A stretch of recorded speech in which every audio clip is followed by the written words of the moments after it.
नमस्कार दोस्तों, स्वागत है आपका अपने YouTube channel Rajasthan GK by SD sir पर। दोस्तों, अब आज से हम शुरू कर रहे हैं जो महत्वपूर्ण चैप्टर है। जैसे मतलब आज 1 मई हो गई है, 1 मई से हम राजनीति विज्ञान से संबंधित जो अति महत्वपूर्ण चैप्टर जो शुरू कर रहे हैं, और वो लगते भी सबसे हार्ड हैं और कई बार समझ में नहीं आता है। तो बिल्कुल ही आसान शब्दों में हम जो है पढ़ेंगे पाश्चात्य राजनीतिक विचारक।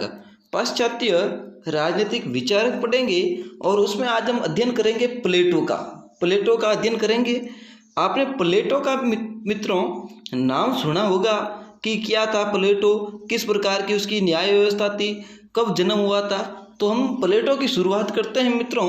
तो एक एक बिंदु को ध्यान से सुनिएगा, पूरे वीडियो को जो अंत तक पूरा देखिएगा और एक एक बिंदु को नोट करते रहिएगा ताकि हर एक चीज़ आपको समझ में आती रहे। तो शुरू करते हैं। प्लेटो का जन्म है मित्रों, वो हुआ था 428 ईस्वी पूर्व में। देखो, प्लेटो का जन्म कब हुआ था? 428 ईसा पूर्व में। सन याद नहीं हो रही है तो मैं बता दूं आपको, 42 है, आपको याद रखना।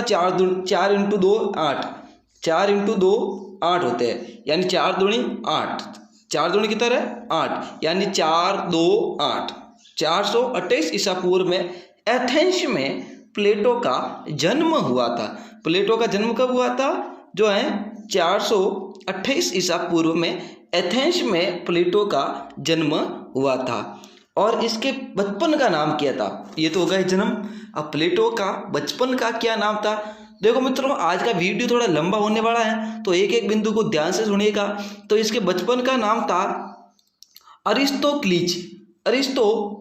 इसका बचपन का नाम था अरिस्टोक्लीज। माता का नाम पेरिक्टोन तथा पिता का नाम अरिस्टोन था।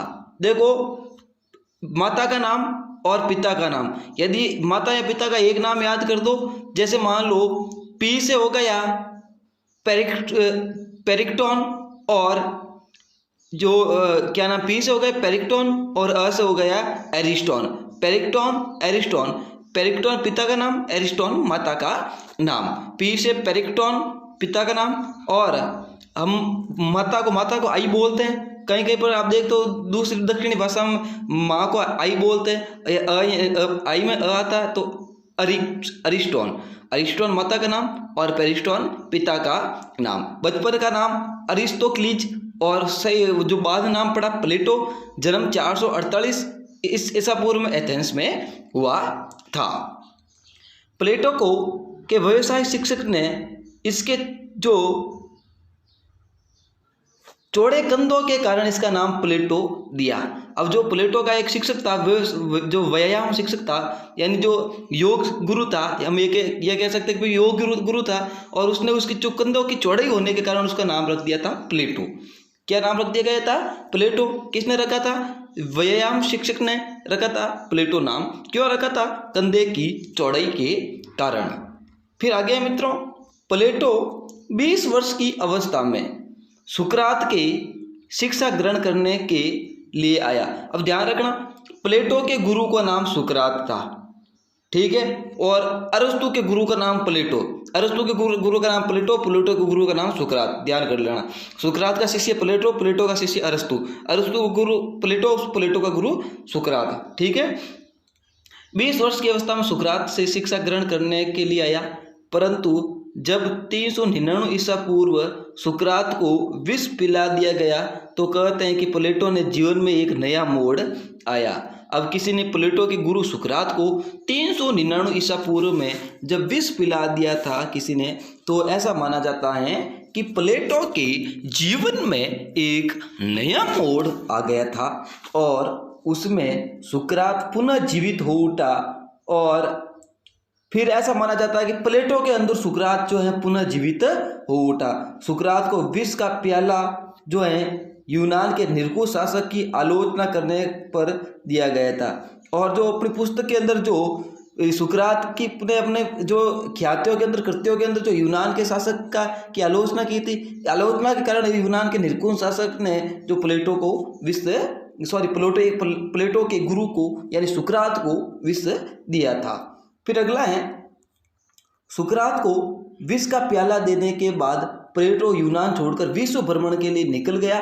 कहते हैं कि वह इस समय भारत भी आया था। भारतीय वर्ण व्यवस्था से प्रभावित होकर उसने न्याय का आधार जो है कर्तव्य पालन को बताया। जब वो भारत आया और भारत में उन्होंने भारत की जो वर्ण व्यवस्था देखी, तो वर्ण व्यवस्था देख से प्रभावित होकर उन्होंने जो न्याय का आधार बताया, तो बताया था कर्तव्य पालन। अब ध्यान रखना, प्रश्न बनता है जब प्लेटो भारत की यात्रा पर आया तो भारतीय वर्ण व्यवस्था को देखकर उसने किसको जो है न्याय का आधार बताया, तो कर्तव्य पालन को न्याय का आधार बताया। विश्व भ्रमण के बाद प्लेटो पुनः यूनान गया और वहां पर अकादमी नामक शिक्षण संस्था की स्थापना भी की। इस शिक्षण संस्थान के द्वार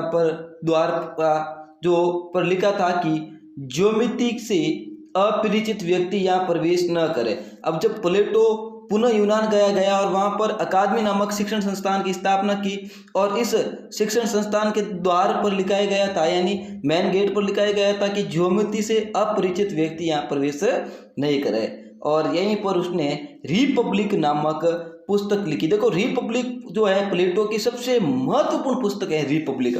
रिपब्लिक किसकी करती है? प्लेटो की सबसे महत्वपूर्ण जो पुस्तक है कौन सी है? रिपब्लिक, जिसमें दार्शनिक शासक की अवधारणा विकसित की। आगे बढ़ते हैं।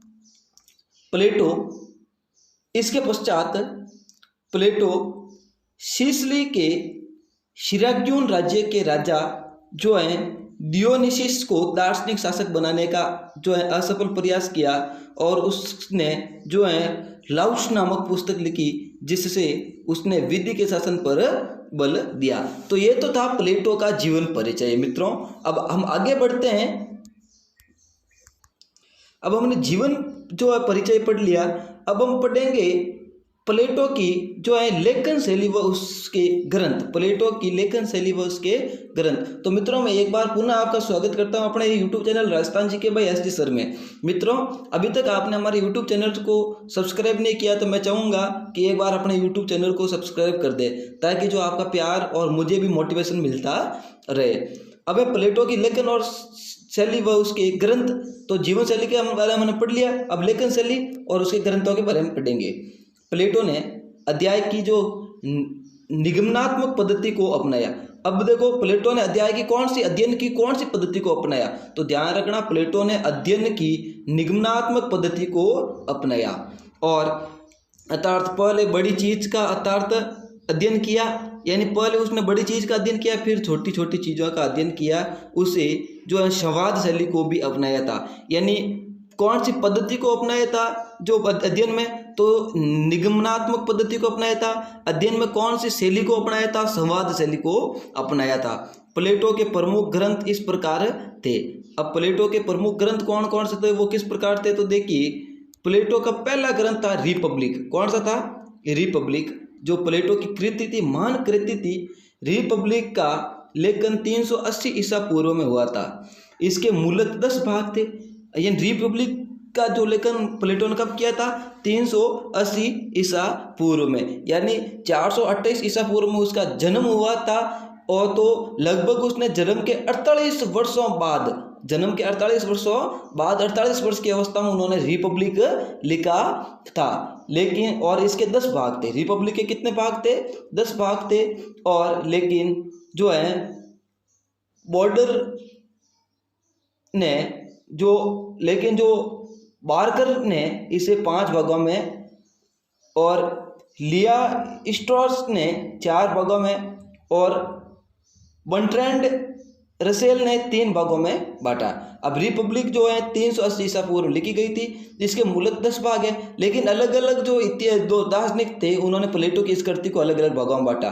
बार्कर ने 5 भागों में और लिया स्ट्रॉस ने 4 भागों में और बर्ट्रैंड रसेल ने 3 भागों में बांटा। इसमें सुकरात का प्रभाव अधिक दिखाई देता है। इसी पुस्तक में उसने दार्शनिक शासक व शिक्षा की साम्यवाद पर व्यापक चर्चा की। फिर लॉ भी है, जो है प्लेटो की एक महान कृति है। यह जीवन काल के अंतिम वर्ष 344, यानी जीवन काल के अंतिम वर्ष में 344 ईसा पूर्व में लिखी गई थी। इसमें विधि के शासन पर बल दिया गया है। देखो लॉ का मतलब ही आप समझते हो विधि, कानून, तो उसने विधि के शासन पर बल दिया गया है लॉ नामक पुस्तक में। फिर है द स्टेटमेंट, इस पुस्तक में उसने संविधान का वर्गीकरण प्रस्तुत किया स्टेटमेंट में। फिर इसके बाद उसकी अन्य पुस्तकें हैं क्रिटो, फिर है मीनो, यानी न्याय शब्द का पहली बार प्रयोग किया गया था। मीनो नामक पुस्तक में उसने न्याय शब्द का पहली बार प्रयोग किया। फिर है फिल एस सोफिस्ट और फेडो, फिर है प्रोटोगोरस, फिर है ओपोलॉजी और थुतिफ्री, जॉर्जियस आदि प्रमुख उसकी पुस्तकें थी। ये तो हो गई उसकी प्रमुख पुस्तकें। अब आगे हम अध्ययन करते हैं प्लेटो का दार्शनिक सिद्धांत। अब हम अध्ययन करने जा रहे हैं प्लेटो का दार्शनिक सिद्धांत कैसा था। देखो प्राचीन पश्चिमी दर्शन में प्लेटो का स्थान शिखर पर था, यानी सबसे ऊपर प्लेटो का स्थान था। और सुकरात के अतिरिक्त जो है पार्थेनाइडिस और हेराक्लिटन विचारों से मैं भी प्लेटो के दृष्टिकोण को निर्णित करने में भाग लिया।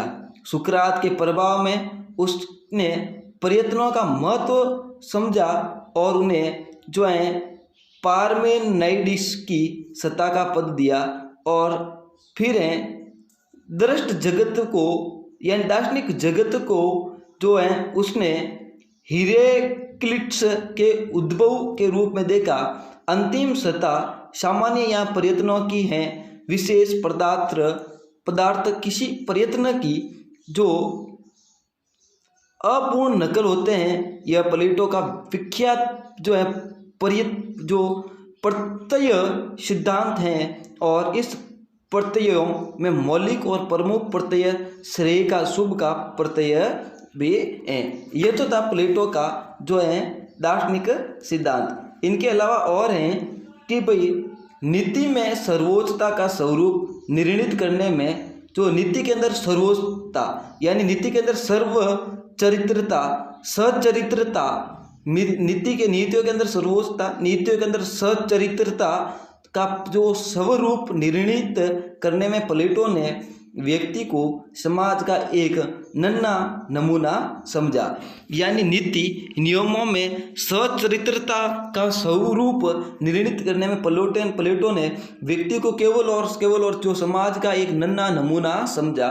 व्यक्ति किसी शुभ भावनाओं, समाज की आवश्यकताओं के अनुकूल है। उसने विवेक, साहस, संयम और न्याय को मुख्य जो है सद्भावनाओं का पद दिया। और न्याय का अर्थ यही था कि अन्य 3 वृत्तियां अपने अपने क्षेत्र में रहे। यानी न्याय का अर्थ ये था कि जो अन्य 3 वृत्तियां हैं वो अपने अपने क्षेत्र में रहे और जीवन में सामंजस्य बना रहे। ज्ञान मीमांसा में उसने ज्ञान को 3 स्तरों पर रखा था और सबसे निचले स्तर पर विशेष वस्तुओं का ज्ञान है। ऐसे ज्ञान में जो है वस्तुओं की दशा, माध्यम और ज्ञाता की जो है सामयिक अवस्था का प्रभाव पड़ता है। यह नहीं कह सकते हैं कि जो किसी विशेष वे किसी विशेष पदार्थ को देखने वाले उसे एक ही रूप में देखते हैं। और ऐसे प्लेटो जो है ज्ञान को सम्मति पद देता है। जो ज्ञान गणित से प्राप्त होता है यह विशेष पदार्थ के ज्ञान से उच्च स्तर पर है। हम किसी विशेष त्रिकोण को लेते हैं परंतु जो कुछ सिद्ध करते हैं वह सब त्रिकोणों के विषय में मान्य होता है और वह विशेष सामान्य जो है प्रतिनिधित्व करता है। सबसे उच्च स्तर पर दार्शनिक विवेचन है।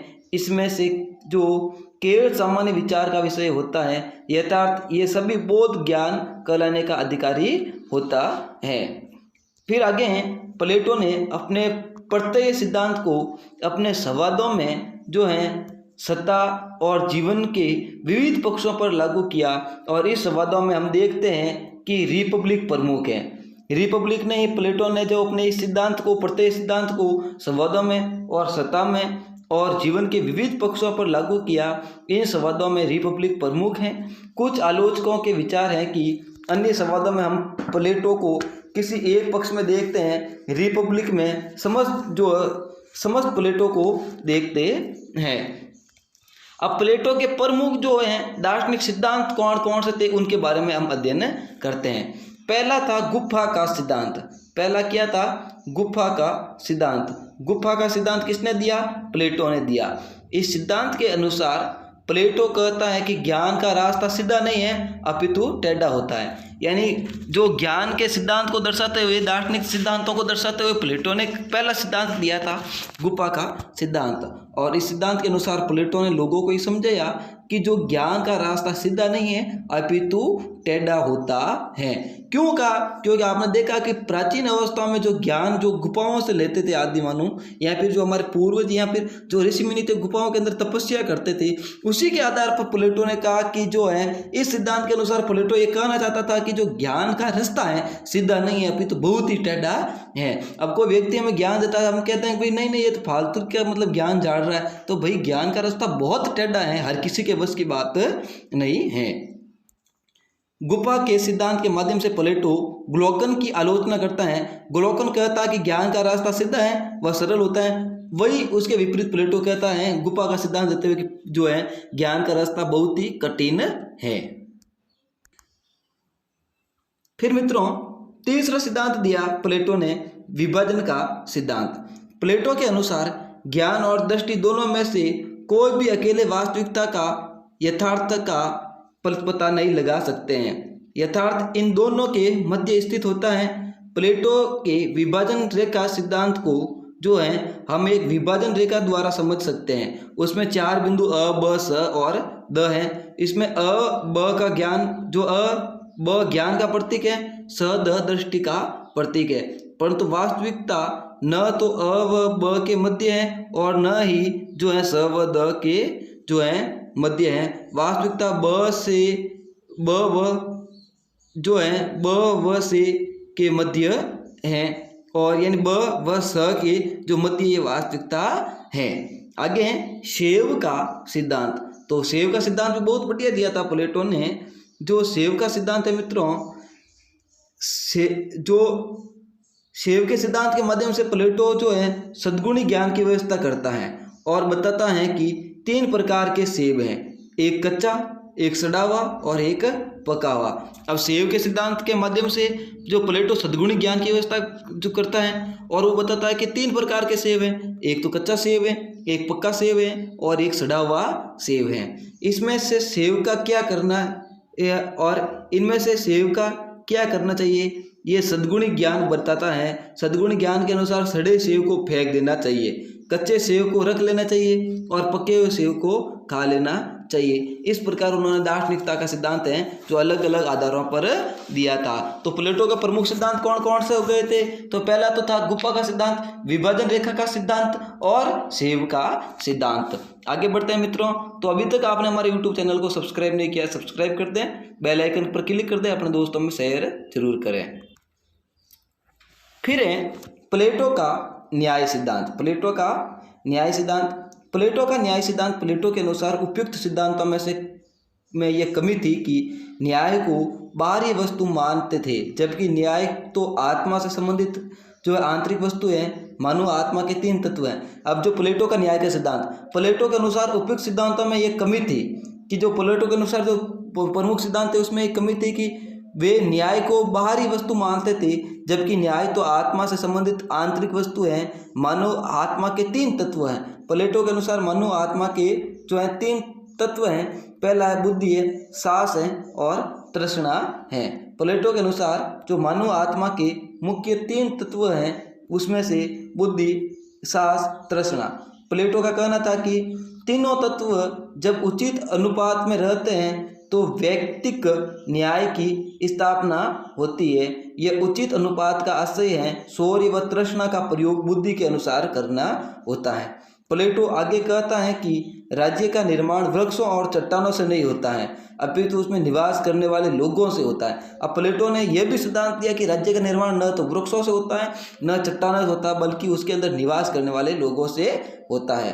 अर्थात मानो आत्मा के 3 तत्वों में से ही जो है राज्य के तीनों वर्गों का निर्माण होता है। इस प्रकार प्लेटो ने न्याय का सिद्धांत दिया। और न्याय के सिद्धांत के बारे में प्लेटो आगे कहना चाहता है कि भाई जो न्याय राज्य का निर्माण वृक्षों और चट्टानों से नहीं होता है, अपितु उसमें निवास करने वाले लोगों से होता है, अर्थात मानव आत्मा के तीनों तत्वों से ही राज्य के तीनों वर्गों का निर्माण होता है। मानव के जो तीनों तत्वों से ही जो राज्य के तीनों तत्वों का निर्माण होता है। कार्यपालिका, व्यवस्थापिका और न्यायपालिका 3 तत्व हैं। और जिन व्यक्तियों में बुद्धि की मात्रा अधिक होती है वे दार्शनिक का वर्ग का निर्माण करते हैं, जिसमें शौर्य की मात्रा अधिक होती है वे सैनिक होते हैं, और जिसमें तृष्णा अधिक होती है वे जो है उत्पादन वर्ग का निर्माण करता है। और ये तीनों वर्ग हैं। प्लेटो के अनुसार जब उपयुक्त तीनों वर्ग जो अपने अपने कर्तव्यों की पालना करते हैं तो राज्य में न्याय की स्थापना होती है। प्लेटो के अनुसार चूंकि जो है प्लेटो के अनुसार चूंकि मानव आत्मा से राज्य का निर्माण होता है, इसलिए राज्य व्यक्ति का ही व्रत रूप है। अब प्लेटो ने राज्य को किसका रूप बताया है? तो प्लेटो के अनुसार व्यक्ति का ही रूप है, राज्य व्यक्ति का ही व्रत रूप है। प्लेटो राज्य के 4 भाग बताता है। अंडरलाइन करना, देखो आप कहीं लिख लेना। प्लेटो ने जो है राज्य के 4 भाग बताए, बुद्धि, साहस, तृष्णा और फिर मित्रों प्लेटो के न्याय सिद्धांत के बाद हम पढ़ते हैं प्लेटो के न्याय की विशेषताएं। यानी जो प्लेटो के न्याय की विशेषताएं क्या क्या थी वो विशेषताएं हम न्याय के सिद्धांत के बाद पढ़ते हैं। तो एक बार पुनः आपका स्वागत है Rajasthan GK by ST sir में। अभी तक आपने हमारे यूट्यूब चैनल को सब्सक्राइब नहीं किया, सब्सक्राइब कर दें, बेल आइकन पर क्लिक कर दें। तो मित्रों प्लेटो के न्याय की जो विशेषताएं क्या क्या थी वो देखिए। प्लेटो का जो न्याय है, पहली विशेषता यह थी अंतरात्मा से संबंधित वस्तु, यानी उसने वस्तु का संबंध अंतरात्मा से माना है। दूसरी विशेषता थी नैतिकता से संबंधित है। जो प्लेटो का न्याय सिद्धांत है वो किससे संबंधित है? नैतिकता से संबंधित है। फिर तीसरी विशेषता है कि 2 प्रकार का न्याय, एक तो व्यक्तिक न्याय और दूसरा राज्य का न्याय। प्लेटो ने न्याय सिद्धांत में तीसरी विशेषता बताई कि उसमें विशेषता यह है कि प्लेटो के न्याय सिद्धांत में 2 प्रकार का न्याय है, पहला व्यक्तिक न्याय है व दूसरा जो है राज्य का न्याय है। तीसरी विशेषता यह है कि न्याय का आधार कर्तव्य का पालन है। और ये कहाँ से लिया? उसने भारत की जो वर्ण व्यवस्था ठीक नहीं थी, जो कर्तव्य का पालन है, जब वो सुकरात की मृत्यु के बाद भारत भ्रमण के लिए आया और भारत की जो वर्ण व्यवस्था देखी, उस वर्ण व्यवस्था को देखने के बाद उसके मन में आया कि भाई यहाँ पर जो है न्याय का सिद्धांत कर्तव्य पालन है। तो चौथा सिद्धांत उसने बताया न्याय का सिद्धांत कर्तव्य पालन, श्रम विभाजन और विशेषीकरण अहस्पेक्ष को माना जाता है। 5वां सिद्धांत है न्याय का पालन करने के लिए दार्शनिक शासक को सौंपता है। जो है अब न्याय का जो पालन करने के लिए दार्शनिक है जो शासक को सौंपता है कि भाई न्याय का पालन आपको किस प्रकार से करवाना है। फिर अंतिम है शिक्षा का, अब न्याय के सिद्धांत के अंतर्गत अंतिम है शिक्षा व साम्यवाद को न्यायपूर्वक सिद्धांत माना है। प्लेटो ने शिक्षा व साम्यवाद को न्यायपूर्वक सिद्धांत माना है। तो इस प्रकार मित्रों आज का हमारा चैप्टर खत्म होता है। तो अब वीडियो कैसा लगा कमेंट बॉक्स में ज़रूर बताएं। मान लो कुछ मिस्टेक हो गई हो तो वो भी बताएं, ताकि मैं एक बार पुनः जो अगले वाले वीडियो में सुधारने की कोशिश करूं। और ज़्यादा से ज़्यादा सब्सक्राइब जो है जोड़ने की कोशिश भी करें और वीडियो ज़्यादा से ज़्यादा शेयर करें, जो हर व्यक्ति के पास, हर जो पढ़ने वाले विद्यार्थी के पास ये जो वीडियो पहुँच पाए। धन्यवाद वीडियो पूरा देखने के लिए और आगे भी अपना प्यार सपोर्ट बनाए रखें।